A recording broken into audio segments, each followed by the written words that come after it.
എന്താണ് എല്ലാവർക്കും സുഖമാണല്ലേ അല്ലേ? പിന്നെ 2026 ചില ആൾക്കാർക്ക് കുരു പൊട്ടാനുള്ളൊരു സംഭവം വന്നിട്ടുണ്ട്.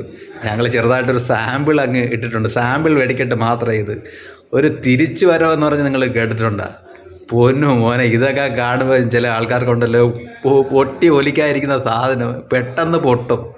അവന്മാതിരി തിരിച്ചു വരവാണ്. 19 വയസ്സായ മനുഷ്യനെ ഇത്ര രീതിയിൽ വിവാദങ്ങളൊക്കെ കൊണ്ടുവന്നിട്ട് അതിക്രൂരമായ രീതിയിൽ പിന്നിന്നും മുന്നിന്നൊക്കെ ആക്രമിക്കാൻ ശ്രമിച്ചിട്ട് അതൊന്നും മൈൻഡ് ചെയ്യാതെ ഒരു തിരിച്ചു വരവുണ്ടല്ലേ. അദ്ദേഹത്തിന് വയസ്സ് നോക്കണേ, 19 വയസ്സായി. ഇതൊക്കെ കാണുമ്പോൾ മറ്റേ ആൾക്കാർ എങ്ങനെ സഹിക്കുമോ എന്ന് ഇതൊക്കെ. അപ്പോൾ സഹിക്കണം, നിങ്ങൾക്ക് സഹിക്കാതെ വേറെ നിവർത്തിയില്ല. ഇനിയിപ്പം ചെമ്പിൽ സ്വർണം കടത്തിയതും ഇനി അയ്യപ്പൻ്റെ പാളി കട്ടതും ഇനിയിപ്പോൾ പണ്ട് മുക്കിയതും വേണമെങ്കിൽ മറ്റേ പത്മനാഭ സ്വാമി ക്ഷേത്രത്തിൽ അഴിമതി കാണിച്ചെന്നൊക്കെ പറഞ്ഞ് ഒരുപാട് സാധനങ്ങളൊക്കെ വരും. പാരഡി ഗാനങ്ങളും അമ്മാതിരി കുറേ സാധനങ്ങളൊക്കെ. ഇതൊക്കെ എങ്ങനെ സഹിക്കുമോ എന്താ എൻ്റെ പൊന്നുമക്കൾ. അമ്മാതിരി തിരിച്ചു വരവാണ് നമ്മളെ മുഖ്യമന്ത്രി തിരിച്ചു വരുന്നത്. കാണണ്ടേ? അത് നിങ്ങളെ കാണണം. ചെറിയൊരു സാമ്പിളാണ് ഇട്ടത്. ഇനിയാണ് പൂരം, അറിയത്തില്ലേ? ഇനിയാണ് ഞങ്ങൾ പൂരം നടത്താൻ പോണത്. അപ്പം നമുക്കതൊന്ന് കാണാം കേട്ടാ. ഇതൊക്കെ എങ്ങനെ സഹിക്കുമോ എന്തോ.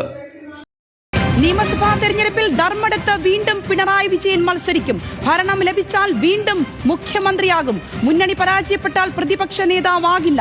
പുതുമുഖത്തെ പ്രഖ്യാപിക്കാനാണ് തീരുമാനം. മഹേഷ് ചന്ദ്രനുണ്ട് വിശദാംശങ്ങളുമായി. മഹേഷ്, അങ്ങനെ തീരുമാനം വരുന്നു. 3ാം അംഗത്തിലും പിണറായി തന്നെ നയിക്കും. ഏത് തരത്തിലാണ് വിശദാംശങ്ങൾ വരുന്നത് മഹേഷ്?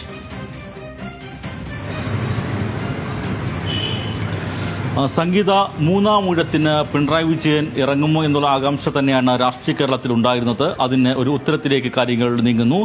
മുഖ്യമന്ത്രി പിണറായി വിജയൻ വീണ്ടും മത്സരിക്കും. ധർമ്മടത്ത് തന്നെയായിരിക്കും ജനവിധി തേടുക.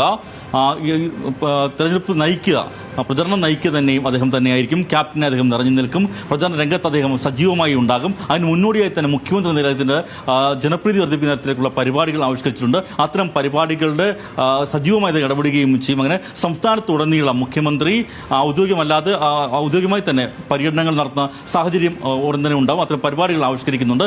അതിനൊപ്പമുള്ള തീരുമാനമാണ് ഇത്. 2 ടേം വ്യവസ്ഥ കർശനമായി നടപ്പാക്കിയ പാർട്ടിയാണ് CPM. കഴിഞ്ഞ തവണ നിയമസഭാ തെരഞ്ഞെടുപ്പിൽ തുടർച്ചയായി 2 തവണ മത്സരിച്ച് ജയിച്ചവരെ വീണ്ടും മത്സരിപ്പിക്കേണ്ടതില്ല എന്ന തീരുമാനമായിരുന്നു. അതിൽ ചില മാറ്റങ്ങൾ ഉണ്ടാകും. ജനപ്രീതിയുള്ളവർ, ജനസ്വാധീനമുള്ളവർ, അവർക്ക് ഈ ടേം വ്യവസ്ഥയിൽ ഇളവ് നൽകും. ഈ ചില മണ്ഡലങ്ങൾ, ആ മണ്ഡലങ്ങൾ വിജയസാധ്യത വെച്ച് നോക്കുമ്പോൾ അത് ഇടതുമുന്നണിക്കോ CPM-നോ വലിയ വേരോട്ടമുള്ള മണ്ഡലങ്ങളല്ല. ജനപ്രീതി കൊണ്ട് വിജയിക്കുന്ന ചില നേതാക്കളുണ്ട്. ഉണ്ടല്ലോ അല്ലേ? ഇതാണ് പാർട്ടിയുടെ തീരുമാനം. ഇനിയിപ്പോൾ നിങ്ങൾ പറയും സഖാവ് പിണറായി വിജയൻ്റെ തീരുമാനമാണെന്ന്. പിണറായി വിജയൻ അങ്ങനെ തീരുമാനമൊന്നും എടുക്കാൻ പറ്റൂല. പാർട്ടി തീരുമാനിച്ചതാണ്. ധർമ്മടത്ത് എന്തായാലും സഖാവ് പിണറായി വിജയൻ മത്സരിക്കും. ഇനിയിപ്പോൾ ഇതൊക്കെ കാണുമ്പോൾ ചില ആൾക്കാരുടെ ഉള്ളിലെ അവസ്ഥയൊന്ന് ആലോചിച്ച് നോക്ക്. നെട്ടോട്ടമായിരിക്കും അങ്ങോട്ടും ഇങ്ങോട്ടും കിടന്ന്. നിങ്ങളെയൊക്കെ അവസ്ഥയൊന്ന് ആലോചിച്ച് ചിരി വരികയാണ്.